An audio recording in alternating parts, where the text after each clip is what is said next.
Hey guys, well here's the first update of the Suburban, the 94 Suburban for this year. Just got it pulled out of the garage and I was looking it over, and you know, we still got a pretty solid truck for this year.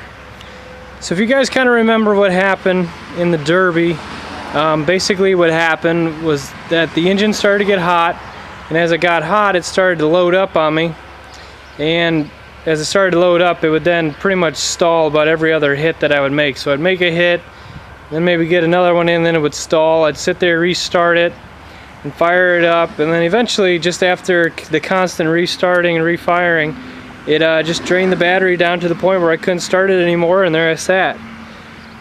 So I tracked down what the issue is, at least what I think the issue is, and I'm pretty sure at this point that it is a coolant temperature sensor.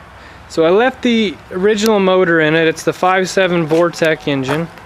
Left that in there, and I don't know if I'll be able to get this on camera, but there's a sensor up by the thermostat port. It seems probably too dark to get in there, but either way the wires go to it, and I'm actually going to make a video on changing that out. But what's happening is, as the engine was getting hotter, it wasn't leaning itself out like it should have, and was actually just loading itself up with gas because it had no idea if it was warm or cold. It probably just thought it was really cold, so it was putting more gas down, or thought it was really hot.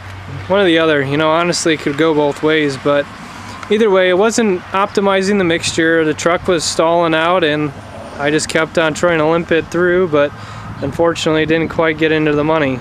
So gonna swap that out. It's an $11 part. I already picked it up. So let's just walk around it real quick. You can see that the core support did get pushed back on this a few inches. Still pretty solid. I mean, it's nicely solid bolted to the frame. For the rules where I plan on running this next, though, I won't be able to run all thread through the frame and then through the core support. I plan on running this out to Ottawa County, but that's just the plan at this point.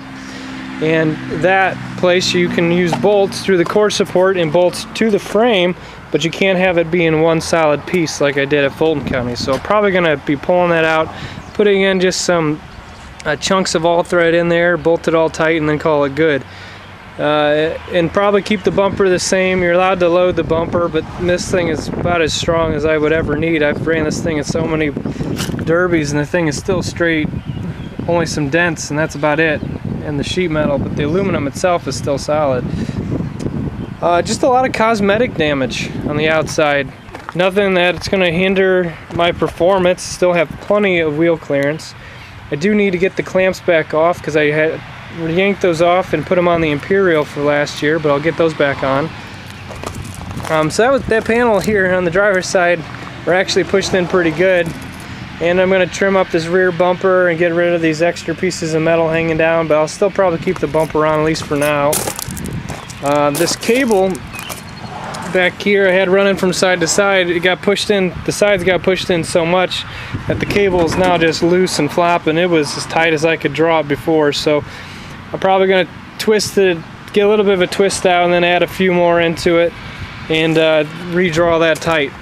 But these cross ones are still nice and solid, so that's great, because those are going right to basically right by the body bolts and then going up through the top. That's what the rules allowed, so that's what I did. Then I'll just keep walking around. Again, more cosmetic damage, just scraping the paint. Most likely I'll probably just repaint the doors, leave the purple, give it a good wash, and as long as everything still pretty much stays put, I'll just leave it the same paint job. But we'll have to kind of play that one by ear. Got a lot of compliments on the paint, so I kind of want to leave it the same, and it saves me time if I don't have to repaint it. So I'll probably just touch up the white and maybe redo the letter, but probably not. Just touch up the white and call it good, and go from there. So still a lot of life in this truck. So what's the plan? The plan is to hopefully run this out to the Ottawa County Fair in Oak Harbor, Ohio. So we'll be running it out there hopefully, and then definitely going to be running it out to Fulton County either way, as long as there's still life in it. Unless I just absolutely destroy this thing at Ottawa County, then it'll probably get hopefully at least one last hurrah out to Fulton County, and then at that point we'll probably look into scrapping this thing. I just got more projects to move on to, but obviously it all depends on how much life is still in it. This thing is still really straight and solid where it counts.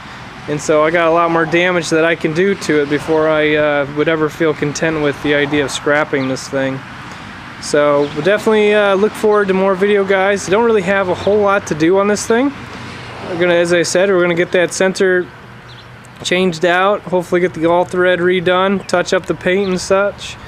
Probably hit it with the sledgehammer at least a little bit more, just to kind of bring those panels in more where I would want them to be. And then there we are, we're good to run. So there you go, a quick update on the Suburban. So until the next video, we'll talk to you later, guys.